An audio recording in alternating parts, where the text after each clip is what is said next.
Medieval Dynasty, is it worth playing and how to survive the first year? Hello and welcome to this video. I'm Pixelated Quest and today we'll be playing Medieval Dynasty and figuring out if it's worth playing. Stick around as we unravel the mysteries of this open world RPG management and survival game released in September 2021 by RenderCubed and published by Topless Productions. If you enjoyed this video, don't forget to hit the subscribe button, drop a comment or give it a thumbs up. Now, Medieval Dynasty falls in the same realm as games like Banish, Life is Feudal and Kingdom Come Deliverance, a cocktail of genres that promises a unique gaming experience. And even more so, some of the voice-over dialogues from NPCs are just pure gold. Listen to this NPC and let me know if you recognize his line.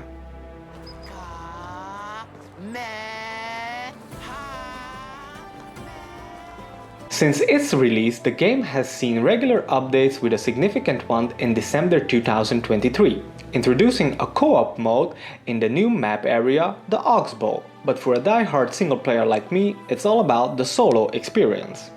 With approximately 80 hours invested, I've managed to craft a thriving village and even conquer the wild by taking down a bear. Impressive, right? As I record this video, I stumble upon something that I did not notice in my previous playthroughs. It's so glaringly obvious that you will want to stay tuned until the end of this video.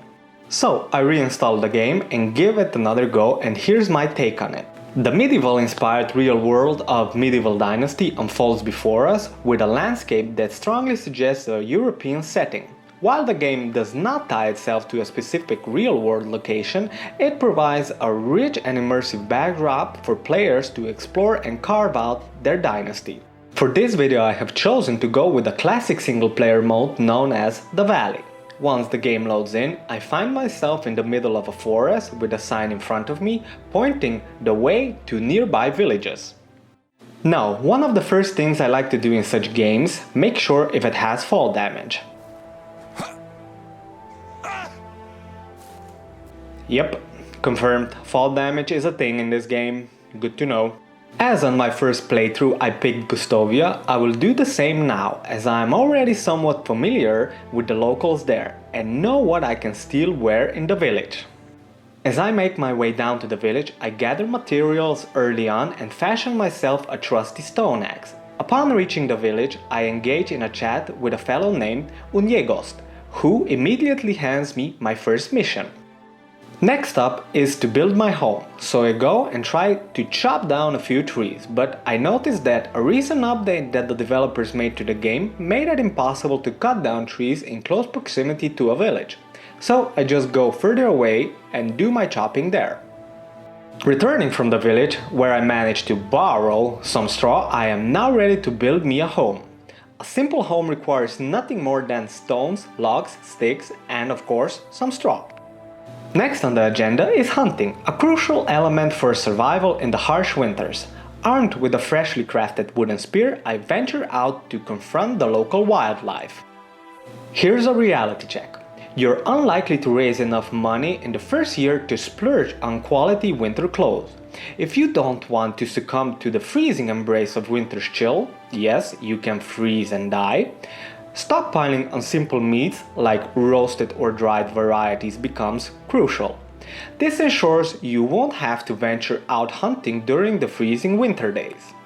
With that being sorted, I shift my focus to farming, creating fields to sow seeds for a bountiful harvest. Early on, I've discovered that cabbages is the best option with a one-season growth cycle and a decent yield. After preparing my field, I need fertilizer, seeds and of course a simple bag, borrowed from a helpful villager. Borrowing being a fancy word for stealing, if you haven't noticed by now. Once I've planted the cabbage seeds on my microplot, all that's left is to patiently wait for the next season to roll around. Now that I have spent most of my money, I have little else to do but hunt for meat. Well, but I'm not really the sharpest shooter, so I will need some more shots at this doe before I can kill it. Therefore, I will just fast forward my utterly sad attempts at hunting down this animal. Now, if you pay attention, here is where I make what I can only assume was a deadly shot at this doe's anus. Eventually I get it done just before I run out of wooden spears. Fast forward to the next season and my cabbages are ready for harvest, so I can collect them, and drag them to Edwin and sell them for profits. Once that is done, I make myself back to my home only to encounter a vicious animal in the streets of Gustovia. Just take a look at this beast. True to my hero persona, I take it upon myself to kill the creature, scoring additional win with a common duck also. Afterwards, I fertilize my fields and get them ready for a new batch of cabbages. But this time I will not need to buy additional seeds. You see, cabbages drop seeds when being harvested. The following day, as I embark on another hunting expedition, my character says this. The heat is unbearable. Being broke, I cannot afford a head cover. Unfortunately, my search for a free one in the village proves fruitless. Night falls and I encounter a levitating NPC. Leaving the supernatural affairs to the professionals of Gustovia, I head home and decide it's high time for a hunting lodge. While gathering materials, a boar decides to challenge my existence. Startled and unaware of its presence, I manage to escape the unexpected confrontation. With all the required materials gathered, my brand new hunting lodge is ready for action. As I stroll around, my character surprises me with a unique move. Listen to this. I should take some clothes off. Resembling what I can only assume is a medieval pickup line. Now that my character has expressed his true feelings for me, it's time to deal with the previously encountered boar. I quickly go find him and this is what happens next.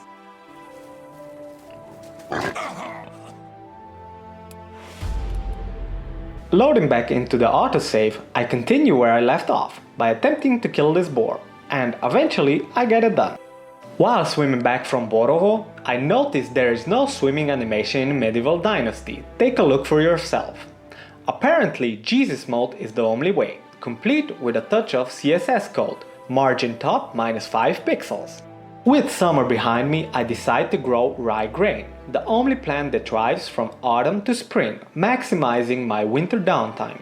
But just as I was about to buy seeds, Edwin's wife drops a bombshell. Just listen to this. Isn't it weird that only women eat once a month while no animals do? Awkward silence fills the shed and you can see it on Edwin's stupid facial expression. We both are kind of overwhelmed with this information. We decide to play it cool and never to speak of it again, I guess. My curiosity has peaked at this point, so I venture into some unconventional activities like throwing a spear directly up. To my disappointment, it does not pierce my head on the way back down, instead landing somewhere close to me. Walking on a fence, however, proves successful. Attempts at killing a villager fail, suggesting only bandits are fair game. Now that I have tried this, I can resume my quest. Winter. Winter arrives, and with a lack of adequate clothing and insufficient funds, I am confined to my home. You see, if you are outside in winter and you are underdressed, the character will say something like this. It sure is. Frosty. Before health starts deteriorating. This is why I find it important to stock up on meat before the first winter. Otherwise, you will either die in your home hungry or in the wilderness trying to find something to kill in the middle of winter. As winter concludes, I plan to repeat the process preparing for the next winter. Walking through the village, I am greeted by a cow that is clearly trying to hump the fence. Feeling ambitious, I set out on a mission to find a bear. After encountering a bison, my spear annoyance tactics don't last long. After realizing I don't have enough spears, I try to run away, which results running straight into a wolf. Armed with a shovel and a mallet, I try to kill the animal, but does not end well for me, yet again. Wildlife 2, me 0. Luck, however, is on my side, as the game autosaved before I encountered the bison. I reload the game, evade both the bison and the wolf, and finally find my prize, a grizzly bear. He is positioned on the side of a hill which I can use to my advantage if I sneak up to the bear from behind and try to kill it with my mallet. So that's just what I'll try to do. I lunge right into him. Delivering a few blows to the beast which proved to be fruitless, I get my pickaxe out and try to kill it with that. And I die. Wildlife 3, me 0. The struggle is real in the world of Medieval Dynasty. Medieval Dynasty is a game that was likely intended as a smaller project at first, but evolved into a captivating game that provides a detailed experience of everyday life as a peasant in the Middle Ages. The world feels well balanced, and the economy, while not always immediately rewarding, is also intricately balanced. The expansive map offers a vast landscape to explore, teeming with diverse wildlife and various occupations to engage in. One drawback, however, is that Medieval Dynasty can occasionally feel like a walking simulator. Until you amass enough funds for stables and a horse, you'll find yourself a decade into the game relying solely on your feet for transportation. Do you remember at the beginning of this video I said keep this in mind for later? I noticed something that I did not before. You see, Medieval Dynasty does have a seasonal system with wind, fog, and something resembling a snowstorm. Yet, in all my gameplay I never witnessed rain or snowfall. So I googled this, and it turns out both do exist but are exceptionally rare events in the game. It strikes me as somewhat weird, particularly the absence of rain in spring or summer. The micromanagement of resources, survival elements, and other factors contribute that I personally always like to return to Medieval Dynasty. I find myself playing for a season or two just to immerse myself in the ambience of a medieval world, an experience that the game unquestionably delivers. Now for some reviews. Wife cheated on me with underpaid hunter, 10 out of 10. Best stone knife cutting simulator. Also, lots of incest going on in my village. Bunch of sick bastards, to be honest. I like it. Edit. Going to try to eject my wife from the village, remarry, then try and bring my wife back to the village to marry our son. Built the village, invited people to come and live there. They all hated me, 10 out of 10 will build again. So, should you play Medieval Dynasty? Do you like chopping down entire forests, marrying a woman that only likes you because you are the only villager that can flirt, and you like hurling spears at animals which will likely attack and kill you? If so, then Medieval Dynasty will surely live up to your expectations. In the words of one reviewer of Medieval Dynasty, you can throw rocks at your friends, 10 out of 10. Thank you for watching this video, and if you enjoyed, please consider subscribing to my channel and leaving a like or a comment. This would help me make more such videos and grow my channel. Have a wonderful day!